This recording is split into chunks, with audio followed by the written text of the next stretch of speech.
morning and welcome to our next webinar. So 21st of July, today we're going to have a chat about the fundamentals of investing when the market starts to drop. And I know that's what we've put out as our heading for today. And the first thing I want to do is get everyone to have a think about, well, let's define that. What do we mean by market drop? Because when I was doing seminars, I used to ask this question, what constitutes a market drop, or what constitutes a crash? And it was really interesting because what I specifically said was median house price or median property price, residential property price. And I would get answers that would range generally from 10% to 20%, right, of median house price drop would be considered a crash. Damn right that would be a crash. That would be monumental, all right? I mean, some people would even go higher than that and say, oh, look, 40%, because they're thinking crash stock market. And, obviously the stock market can literally halve overnight. And we've all witnessed that. We even witnessed gold, right, having a very, very big, difference in obviously price point only a couple of months ago. And obviously we've seen it with crypto as well. So those markets are very, very different with respect to property for a whole bunch of reasons. But if you have a 20% shift within a year of median house price, a median house price, so we're talking across the country median price, that's enormous, right? That's like a massive, massive drop. And as I've said many times, you wouldn't be worrying about your couple of investment properties or any of that sort of stuff, because we've got a real problem with the banking sector. Banks would mostly be in negative equity because the average, not the median, the average across the board with residential homes in Australia is 61% LVR. So if we get a 20% drop in median house price, that's just, we've got a disaster on our hands, essentially. So the last thing you'd be worrying about is, kicking a tenant out of your property or trying to make a repayment or whatever, because you've got to get cash somehow to actually be able to buy essentials and maintain power and all that sort of stuff. Like it'd be really doomsday stuff if we had that big a drop, right? Even in a year. So that's why traditionally what we've seen with property is that it flattens out, maybe corrects 5%, and then it goes through a next cycle of growth. And what we don't know is how long is that, that flat plateau going to be for, and how long is the cycle of growth for, and obviously by what amplitude does it go through? So that's the question, because if you have, let's have a look at when the market started to actually flatten out when interest rates started going up after COVID. So when it became obvious that the government had literally printed money, $300 billion, that creates inflation, right? So we get blamed for it, but it wasn't us, right? $300 billion, a third of $1 trillion in printing money is pretty diabolical. So that's inflation. It's basically another way to tax us, right? But that's a whole nother story. So if the government does that and the interest rates therefore are increased, right, under monetary policy to then slow down our spending to actually help inflation come down, the market obviously flattens out, and that's exactly what it did. So that's obviously an example of what happens. But when the market slowed down, and we even had like up to a 5% correction, there were definitely suburbs in Sydney, for example, where there were corrections of up to 20%. Okay, so that doesn't indicate median house price Australia. They're those particular pockets. Now, if we have a stock market crash, so think about the last stock market crash, right? The GFC, and the impact that had on the property market was this. If the stock market is literally halving, that's because people are pulling money out, right? So therefore it comes down when the money's getting pulled out. And what's mostly in the stock market are not mum and dad traders, right? It's mostly institutional investors, right? So like superannuation funds, they're really big ones. and also, quite the wealthy, right, that we have. Now, that's not because the wealthy have gone and made money by being share traders either, although probably a very small percentage have, but that's not what we're referring to. What we're referring to is when they float their own business and they're on a share, they get obviously a share trade, right, as a result of it. And they've now got assets within their company as shares that are actually in the public, in the Australian Stock Exchange. It could be, I mean, I've got a friend who's a CEO of a very well-known retailer. He's on 6 mil a year plus another 6 mil in share bonuses in that retailer. So he's got millions and millions and millions of dollars, right, in shares of really one particular company that he then moves around a little bit. So obviously, if the stock market halves, then you've got a lot of the wealthy will actually have a lot of their wealth decrease because they've got so much tied up in the stock market because it's actually how they've created their wealth. So as a result of that, luxury and lifestyle property, so any lifestyle property, whether it's luxury or holiday related stock, will generally, after a stock market crash, that stock will come down. That residential property stock.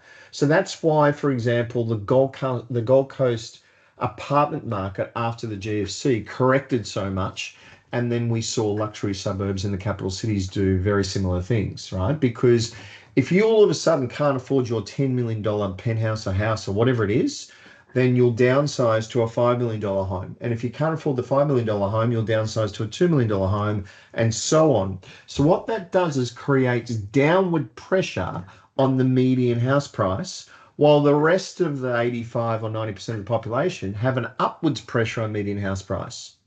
So that's why mostly the majority of the population aren't affected so much by a stock market crash, except for their super balance if their super is actually in industry super funds, because a lot of their money tends to be obviously tied up in the stock market, right? Not all of it, but they've got the commercial property and now overseas to India and sort of various other things as well. But a lot of it is actually tied up actually in the stock market. So when we say dropping, we have to be very clear about what we're talking about.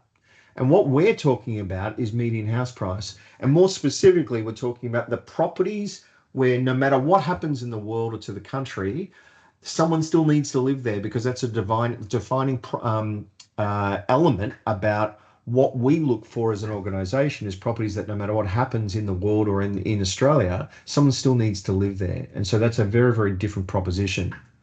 So once we now understand that, that means that dropping could be a flat part of the cycle or even a correction of say 5% or something like that. I'm not talking about a monumental drop of 20+%, right? That's doomsday disaster. No one has a solution for that. And that's a black swan event, right? So that's not what I'm talking about. I can't build strategies for clients based on doomsday.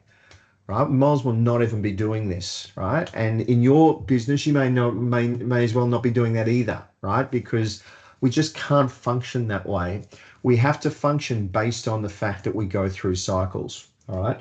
So let's go through that process to make sure that we're very clear about this, because everything is cyclical, and that's what, as an organization, we've always based our strategies on, and we've always based the way in which we source properties. So what I was taught 30 years ago by my mentor, who's now a billionaire, so he's not a stupid guy, and he's self-made. He literally came to Australia with nothing, with his family. So he taught me that you need to make sure if you're investing long term, then you need to make sure that investing long term, if the strategy is to go through all the stages of those cycles, because over time, those cycles will actually increase, right? You may flatten out a little bit, but then it goes through another growth cycle and so on and so forth. So in the long term that you actually invest in that term of time, there could be 5 growth cycles and 5 flat cycles. There could be 4, there could be 6, there could be 3. It really depends on at what stage in the process you start doing this, and that's why the earlier the better. And by the way, the same thing applies to the stock market. If you see an interview with Warren Buffett, that's exactly what he talks about. He talks about the amount of obviously peaks and troughs over a long period of time and not trying to predict them, right? So there are some certain things that you do with your own investing psychology that I'm going to talk about today. But the reality is that you're following a cycle over the long term. And so therefore the strategy must be wherever we are in the cycle, I must be able to stay in it. So therefore, if interest rates go up, then you need to make sure that you've got strong cash flow, either from tax credits and or rent, to be able to stay in the property, stay in the market, right? And go through that process. Not freak out because interest rates are high and go, oh my God, oh my God, oh my God, I've got to sell, I've got to sell. Where the reality is, for most Australians, their stress is not going to be on the investment property. Their stress is, well, it depends on what they've invested in, of course. Their stress is going to be on their main mortgage. And so therefore what happens then is they go, oh, my mortgage is, 400 grand, but then I've got $1 million in investment debt. I need to sell, I need to get out. I'm free. And they go through this spiral of fear. And I want to talk about the whole psychology of this too, because it's actually really, really important. So regardless of where we are in the cycle, you want to make sure that if interest rates are going up and those sorts of things are happening, then you're getting more rent, right? And then when the market's really buoyant and it really takes off, that's when we obviously go through the cycle of growth, and that's where your asset base actually really starts to, to take a hold. So over time, as you can see, there's plenty of flat spots and there's lots of little corrections, but it goes through cycles of obviously growth. And this is what's really important. And so you can see down here what happened when negative gearing was axed altogether in June 1985. And then it was reintroduced again exactly 2 years later because the rent spiked. It was a monumental disaster for Hawke and Keating government. But obviously that's not spoken about, is it? When they actually introduce this into the latest budget, their main focus is, oh well, we need to spread the wealth. And Julia Gillard in 2008 was saying, oh, it's supporting the wealthy, which is just garbage. I mean, all of my wealthy clients, we set up strategies where they're positively gearing, not negatively gearing, because they've got more cash to put into the deal. And so we can load up their ownership into their spouse because there's obviously now positive gearing. So that creates tax. It doesn't actually negate it. And so as a result, we can get them in the tax-free threshold with their spouse if their spouse obviously isn't working. So as you can see, each time the government tweaks with things and each time the government get involved, it usually has a bit of a rattle in the market, and then there's quite a big significant growth that happens afterwards. All right. And there's reasons for that, because during the wobble is when people are freaking out and they're obviously tuned into the mainstream media who are just pumping fear, right, the whole time. Now, the other thing I want to go just show you guys is this, and I want to tell you about my story. So I started investing in 1996, right? So I started investing here. Now, it was right after the 90s recession. And what started, so I bought my first 10 properties in that year of 96, 97 and going into 98, right? So it was in this period. Now I'm being mentored by someone who's buying his 45th, 46th, 47th properties. He's now doing property development and he's now leveraging himself and just literally going from strength to strength to strength. And the most important thing he taught me was really the psychology more than anything else. Now, I'll give you some examples. I bought a 2-bed, 2-bathroom, 2-car space, 105 square meter apartment, big 2-bedroom apartment, right? It settled in 97 and it was opposite the St Kilda Marina overlooking the bay, right, in Melbourne for $240,000. So it was actually $255 on the contract, but I only had to short settle at $245. So there's 15 grand that I didn't have to put in because of the way in which we were doing our deals. Now, then what happened is that we started to actually have the .com bubble bursting, right? If you guys remember, and those times were outrageous, right? It was, I mean, people were floating companies based on a .com address and floating for like hundreds of millions of dollars. It was outrageous. I mean, I remember hardware.com and education.com, and it's just stupid numbers. Steve Altram, who had Sausage Software, and he floated Sausage Software, I remember he bought a home here in Byron Bay in Wategos for $5 million, I think it was. Now there's a home on the market now in Wategos for $75 million, but he bought it for $5 million on the same street right next to Jamie Packer after he floated Sausage Software, which was a worthless piece of software, but it was during this dot-com bubble. All right. And so what happened is it grew and grew and grew and grew, and then obviously exploded. So there was heaps and heaps of fear in the media. Now, little old Jace, right? So I'm 26 years old. I've bought a whole bunch of properties. I've got good money. I've got good ability to get debt.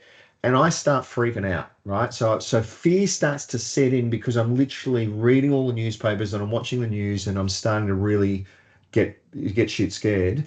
And I'm thinking I need to put my properties on the market because interest rates started skyrocketing. They went to like 6%, right? So I was like freaking out because I bought at lower than that. And mind you, I'm getting a 7% rental yield, right? Like I didn't even realize how good I had it. I was just tuned into the fear.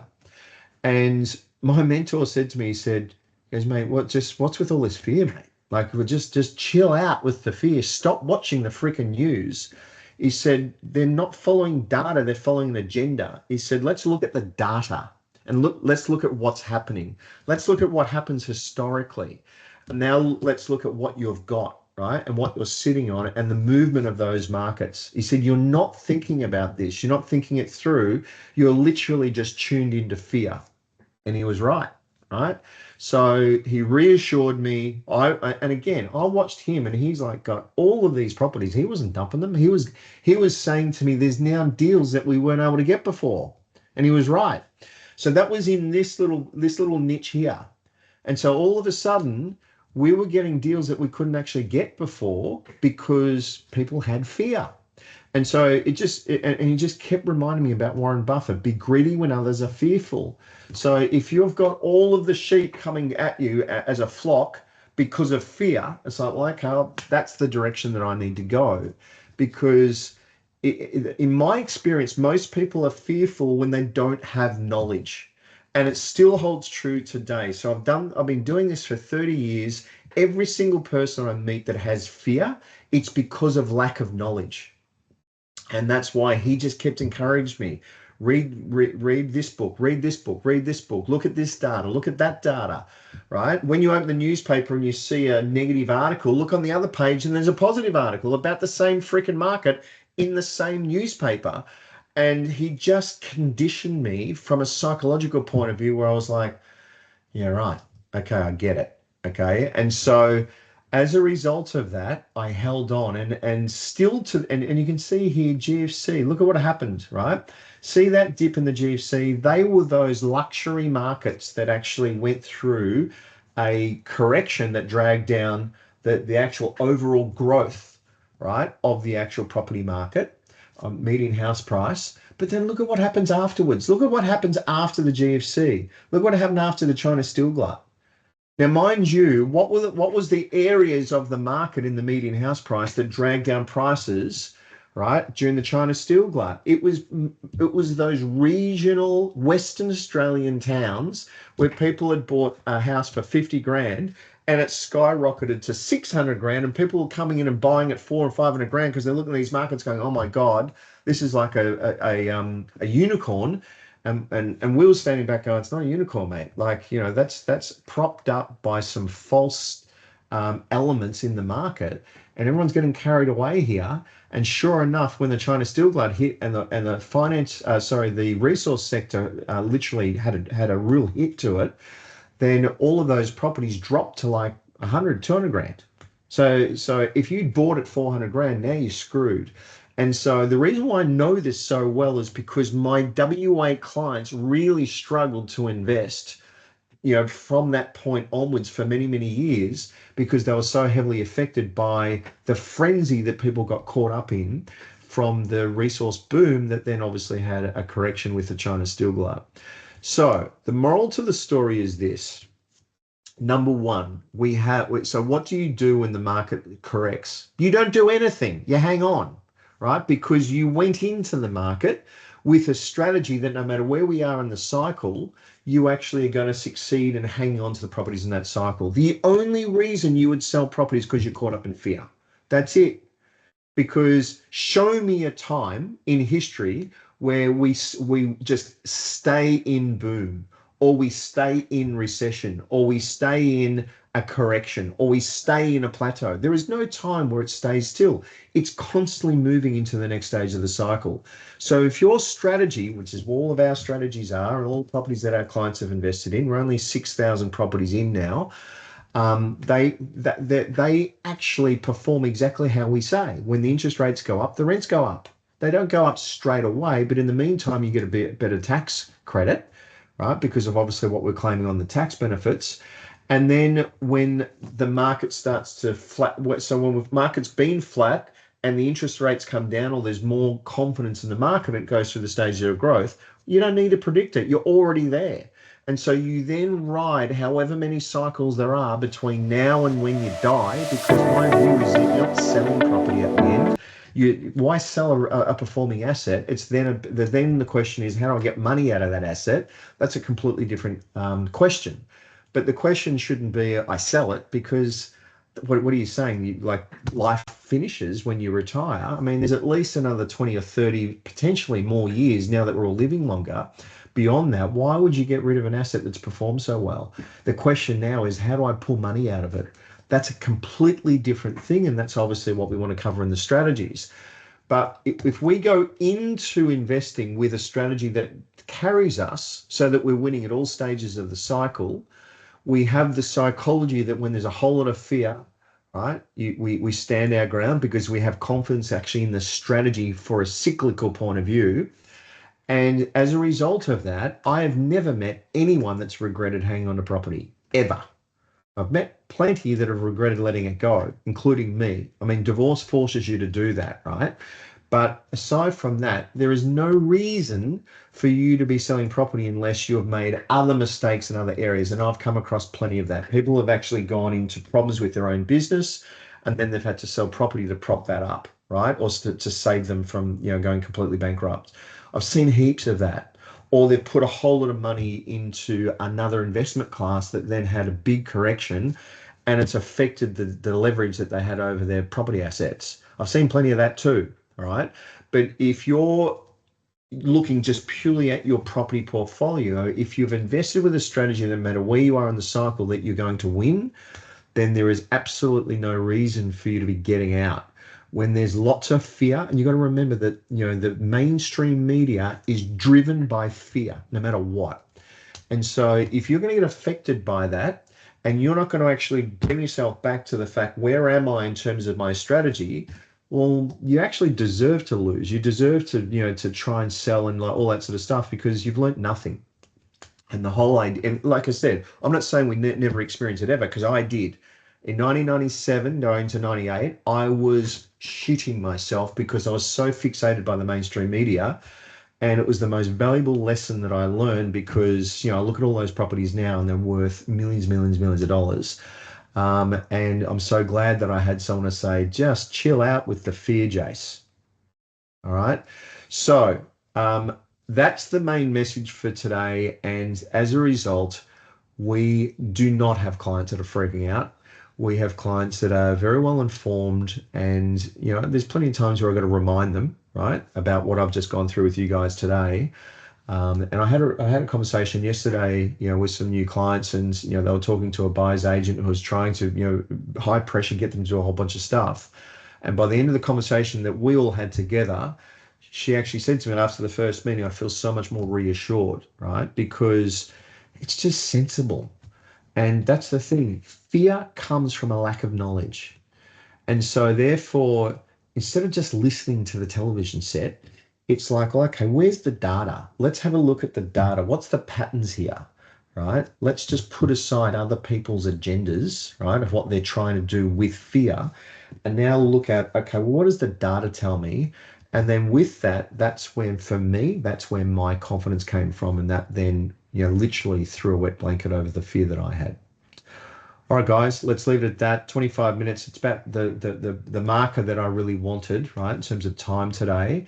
I hope you're all well. Please reach out to your agent, right, with Property Investors, to discuss this further, or have a chat about how you could maybe educate your own clients this way. Because as I've said many, many times, sometimes the better referrals for us from you guys are actually coming from clients that don't even know, right, at that point that investing would be really beneficial for them because of just they just don't have the capacity yet to understand it. Whereas together we can work out a strategy to increase their capacity, increase their education so that then they go, wow, I've never even thought that I could do this and I now really want to. And I didn't even think I'd be doing it now in this economic status. And I didn't think I'd be investing in this place or that place. I mean, I can't tell you how many times I've heard that post when we actually interview people years and years down the track. All right. I hope you have a great day and we'll see you in a few weeks. Thanks, guys. Take care.